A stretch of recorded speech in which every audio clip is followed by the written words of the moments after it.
Good morning, everyone, and thank you all so much for joining us here at the amazing Northeast Library. It's great to see one of our libraries, like all of our libraries, getting such great use by children, by parents, by families, and we're going to have a lot more to say about that as we go on this morning with our weekly press conference that we have every Tuesday morning. First, we're going to start with related to storm damage and cleanup in particular. Again, last week, as everybody knows, we had a confirmed EF2 tornado that touched down on Tuesday in the Prospect neighborhood of Louisville. And when I was out there just a few hours after the storm rolled through, it was amazing to see neighbors helping neighbors, to see people already starting to help one another recover from the damage that happened. Our emergency management personnel has identified 157 homes that suffered damage. And to see people helping neighbors and family and friends so quickly right after was very heartwarming, and I think is a wonderful reflection of who we are as a city. I also want to thank all of the first responders that did so much on Tuesday night to help people, that continue to help people, and to everyone at the National Weather Service and others for getting the information out ahead of time. We are fortunate. While we certainly suffered some significant property damage, we are fortunate that no one in the Louisville area had any type of serious injuries or even worse. And so for that, we are grateful that people heeded the call for caution. So now where we are in terms of recovery efforts, we're now working to collect and remove debris that was in the tornado's path in the 40059 zip code. Again, that's the Prospect neighborhood, zip code 40059. That's the area that the National Weather Service identified that the EF2 tornado touched down. And so to do that, Louisville Public Works, along with the city of Prospect, have contracted with Ashbrit, a national disaster recovery and environmental service contractor, and also with Tetra Tech to provide free curbside pickup for impacted residents in the Prospect neighborhood. Again, this is in the 40059 zip code. So debris collection will begin April 15th, the week of April 15th. So that's next week. So we're encouraging everybody now to get all of your debris together. And then next week, the week of April 15th, it will be collected. This gives residents ample time to collect and transport their debris to their curb so that it can be picked up by one of the contractor.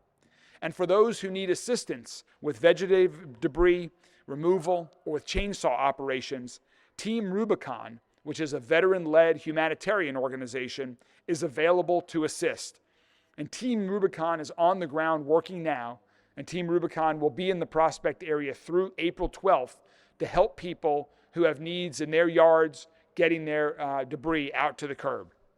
This curbside pickup is going to be available to residents at no cost, and it's for tornado debris only.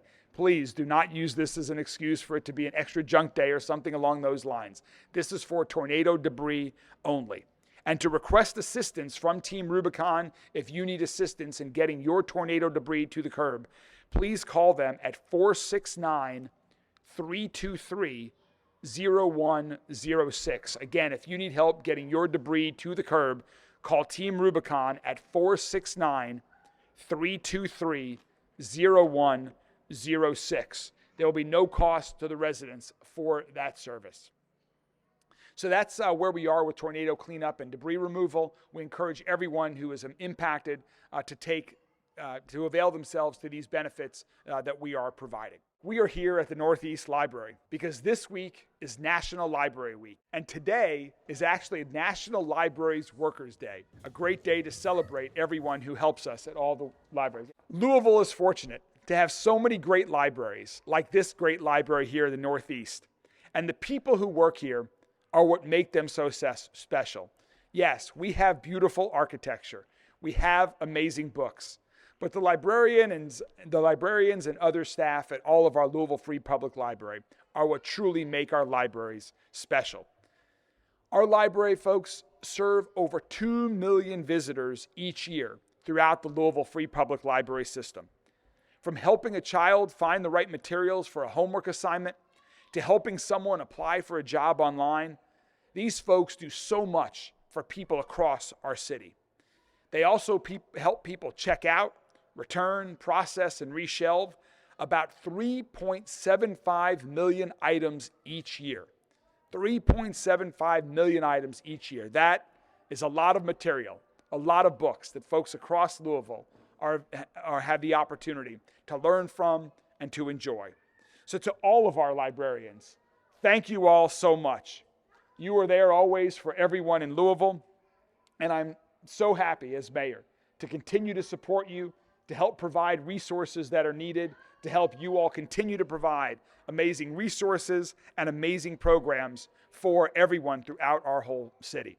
We are going to continue to invest in you, and we're going to continue to invest in our library.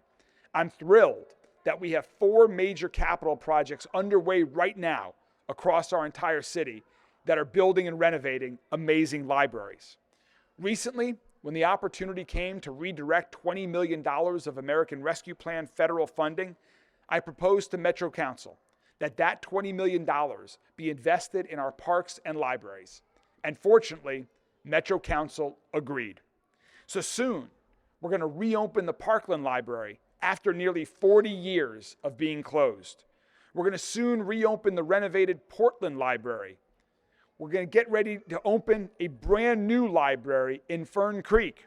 And we're doing some significant renovations at the main library downtown. These are great projects that are continued to expand and enhance the quality of Louisville Free Public Libraries. So I encourage everyone, if you're not already a member of Louisville Free Public Library, visit your nearest location and join. There is something for everyone at our libraries, and our amazing team of library professionals can help everyone throughout our community. Whether it was providing free eclipse glasses over the weekend, or helping people check out books or learn something new, or discover a new interest that they never even knew they had, our librarians can help people of all ages, kids, adults, everyone. Our buildings are also great places for community events. I see so much great programming happening inside libraries every time I visit. So again, I just want to say thank you all so much. We've got some amazing cookies for you all from Lululicious Bakery in South Louisville that we want you and your teammate to enjoy on this Library Professionals Day. Thank you all so much for everything that you do. I'll let you guys put this behind me. Please enjoy them after. Next, I'd like to call up our Executive Director of Louisville Free Public Library, Lee Birchfield. Lee? Thank you, Mayor. Thank you very much. First of all, I want to thank Mayor Greenberg for recognizing our staff in this way. This is really significant, and I know it's going to mean a lot to all of them. I also want to thank my boss, Deputy Mayor Nicole George, who has been an ardent supporter of libraries since before she was Deputy Mayor. When she was a Metro Council person, she was a huge supporter of the Iroquois Library, and she has just been enormously valuable to me and our staff in advocating on behalf of the library, and she has so much enthusiasm that I really appreciate her. Mostly, though, I want to take this opportunity to thank our staff. 350 people. You could not find more dedicated, committed, caring people to work for your library system than our staff. They come to work every day to fulfill our strategic objectives.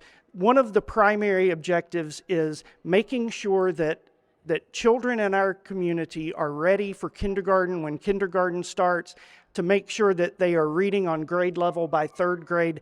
Thousands of encounters a year between our staff and children and their parents or their caregivers, helping the children develop the skills they need to be successful, but also teaching parents and caregivers what they need to know to make sure that they can nurture and support children and ensure that they are their best possible selves throughout their academic careers. So I'm just so grateful for our staff, and I want to thank them. And this is just one of the things that we're doing for this National Library Week.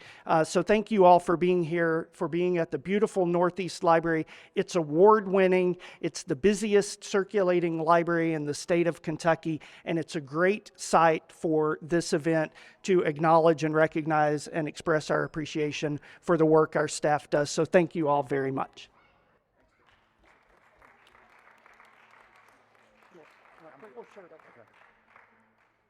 Well, Well, thank you all. One of the things that I did over the past year and a half is in meeting with lots of different folks of our 5,000 wonderful teammates that make up Louisville Metro government, is I had the opportunity to sit down in 3 or 4 sessions with many of our hardworking library professionals. And Deputy Mayor George, Director Birchfield, and I sat down and listened about the challenges they're facing, what's going well, where they need support.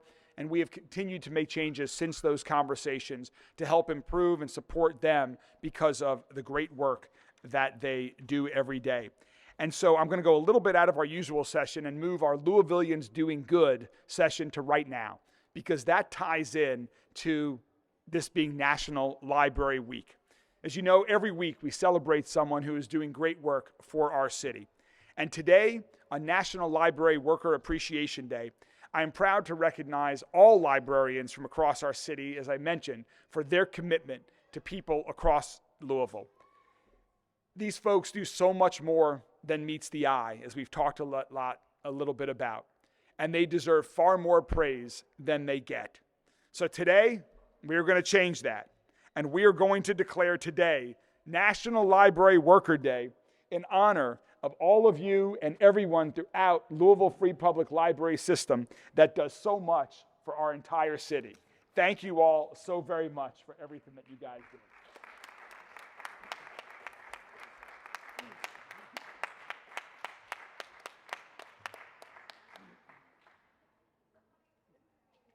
Thank you guys. One of the reasons we also wanted to do this at the library today and showcase our library is because city libraries are where people come together. And that includes people who were born and raised in different neighborhoods across our city, and also people who were born and raised from all over the world, and now call Louisville home. That's why one of the reasons why our libraries offer material in Arabic, French, Nepali, Spanish, Somali, and other languages as well, along with materials to help people learn English and to help native English speakers learn other language, learn about other countries, and connect with people from all over the world. And that's part of the mission of Louisville Free Public Library and Louisville Metro government as a whole, which has led to our city being designated as a certified welcoming city, the second city in the country, one of the few cities that was deemed that. And one of my first decisions as mayor was to elevate the Office of Immigrant Affairs to serve our immigrant community, which is the fastest growing part of our entire population. And we need even more people to move to Louisville, to call Louisville home, and to continue, so we can continue to attract and retain high quality, good paying jobs. This is part of our overall strategy for global engagement. And really, when you think about it and look around, global engagement on one level or another happens every day, and it happens everywhere. On an interpersonal level, it's talking with our neighbors from other parts of the world and getting to know them. On a cultural level, it could be attending one of our amazing festivals that we have around our city throughout the year, or trying some of our incredible restaurants that are reflecting cuisine from all over the world that is absolutely amazing and has made Louisville a top dining destination. And of course, our city and people engage economically with the world as well. We do that every day through big companies that call Louisville home, like Brown-Forman or Yum, or UPS Worldport that ships goods all over the world every day, or businesses like GE Appliances that also serve the world, MMY, a British company that now calls Louisville home for its American operation. And of course, we welcome visitors from all over the world all year round to enjoy our bourbon, to come to the Kentucky Derby, the PGA Championship, World Fest, the Gazebo Festival, Bourbon and Beyond, Louder Than Life, and so many other things. So it's in our interest as Louisvillians, it's in our interest as a city to increase our overall level of global engagement. That's part of our Growing Louisville Together Economic Development Action Plan that we released in December. We're working every day to improve in this area. And I'm proud that we have terrific allies in this work like the World Affairs Council and the U.S. Global Leadership Coalition, and a very special guest who's joining us here in Louisville today. Ambassador Nina Hatchigan comes to us from the U.S. State Department. She's the very first U.S. Special Representative for City and State Diplomacy, appointed by President Biden. Her office was established in 2022. Before that, Ambassador served as the first Deputy Mayor for International Affairs for the city of Los Angeles, and among many other things, helped get that city ready to host the 2028 Olympics, which are going to be amazing. Ambassador Hatchigan also founded Change, the city hub and network for gender equity, the first global city network dedicated to gender equity. And Louisville became the second city in the United States to join that initiative. Prior to that, she served as the U.S. Ambassador to the Association of Southeastern Nations, and she can tell you a little bit more about her current role, which involves connecting local governments across the United States with their counterparts around the world. I had a very good fortune to recently meet Ambassador on one of my trips to D.C., and very excited about the work that she's doing and can help Louisville do, and the rest of other cities around the country. The ambassador is also going to be visiting some of our other outstanding nonprofits that do global humanitarian work from right here in Louisville, like SOS International, Water Step, and Love the Hungry. So in honor of her visit and the ongoing work we're doing to strengthen Louisville's connections to people and communities around the world, I'm also officially declaring that today, October 9th, is Global Engagement Day, to engage with people that are here in Louisville from around the world and to engage with other people around the entire world. So Ambassador, we're going to give you something, a proclamation to take back with you. Thank you so much for all that you're doing. We're excited to have you in Louisville. We're excited to work with you in the coming years ahead. And please, if you join us, to share a little bit more about what you and your office are doing. Thank you very much.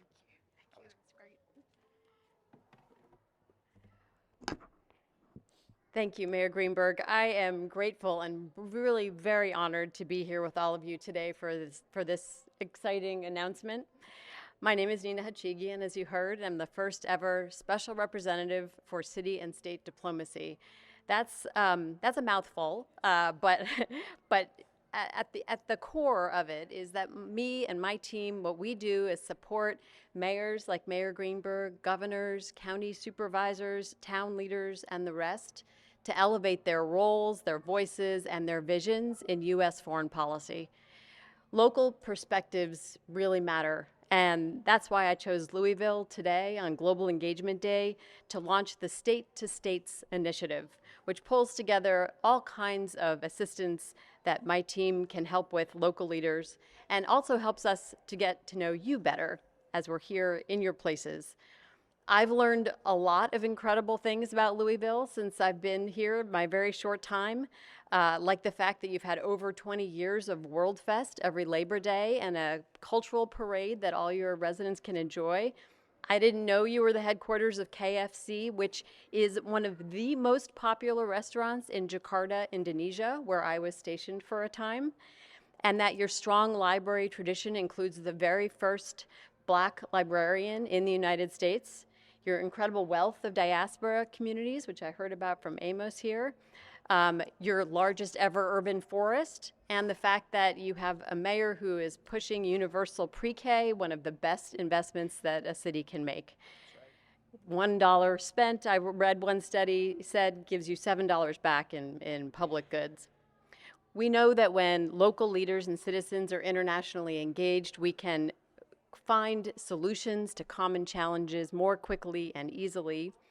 As Secretary of State Blinken said to the U.S. Conference of Mayors this January, I'm convinced from all the time I spent traveling around the world that for any given problem, somewhere, someone probably has the answer, or at least the beginning of an answer, and more often than not, it's actually happening in a city. It's happening with a mayor because you are all problem solvers, and that's certainly true for Mayor Greenberg here.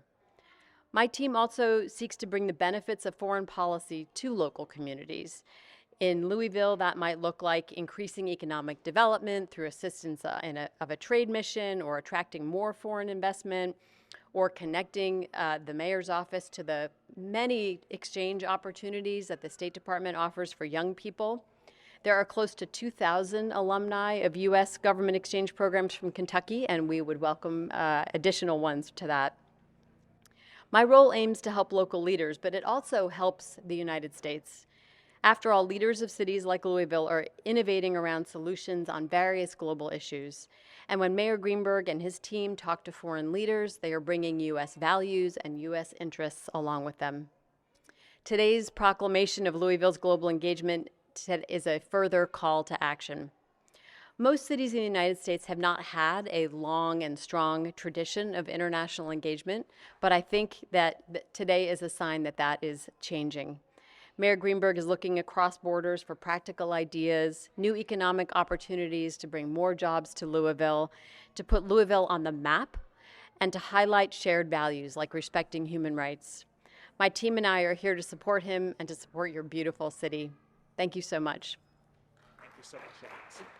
Sorry for butchering your name. Thank you so much, Ambassador Hachigian. Really appreciate you visiting with us here in Louisville. We're excited for you to visit with some of the nonprofits and to continue our conversations and continue our work together to continue to enhance Louisville as a truly global city. So with that concludes our formal presentation of information with you all today. And now I'm happy to answer any question that you all have about these topics or anything else going on in our amazing city. Mayor Greenberg, yes. I'm just from the media. I'm working on a story about the proposed the impact on traffic of proposed cuts to magnet transportation. I'm wondering if the city has done anything to prepare for the possibility of, for example, at Yale High School, 2,000 students suddenly becoming car riders on Weston Highway, other situations like that. What can you say about what the city has been involved in planning for that possibility and preparing? So we are aware of some of the plans the JCPS is considering. We're engaged in conversations with folks at JCPS to understand, they have not made a final decision yet, as I understand it, regarding transportation for next year. So we're working with them to understand the options, and then we will get prepared when a decision is made. TARC is engaged in conversations to see what type of support. It is not the solution, but certainly we want TARC to be able to be supportive of our students with respect to the next school year and beyond, and also what other impacts that the change in transportation plan might have on the city. So it's LMPD, our traffic engineers, everyone is working on this, and once a decision is made, we will then respond, but conversations are ongoing. On the contract talks with Louisville Fire and Rescue. About Louisville Fire and Rescue? Stay tuned. We are very, very close. We plan to have a significant announcement regarding some of our contract talks with several of our first responding agencies in the coming days. So we will be back in touch on that very soon. We've had very positive and constructive conversations with the men and women of Louisville Fire Department as well as other first responding agencies. Back to the storm cleanup. You all contracted with Ashbridge. I don't know if you all are aware or not, but LPM did an investigation showing poor performance by Ashbridge. It's facing several lawsuits over its performance in Houston, Kentucky. Why did you all select that company? I don't have any information for you on that. That's news to me. I will have to check with some of my colleagues, but I can tell you that our team with Public Works is very engaged in this entire effort, getting engaged with and supervising all of the contractors that are working to provide this service to people in Prospect who are impacted by it. And we expect very high levels of performance to support people in Prospect for helping them with damage recovery. I will follow up on that. Anything else? All right. Thank you all very much. Get some great shots of the wonderful things that are happening in this library. Thank you all very much, and have a good day and week.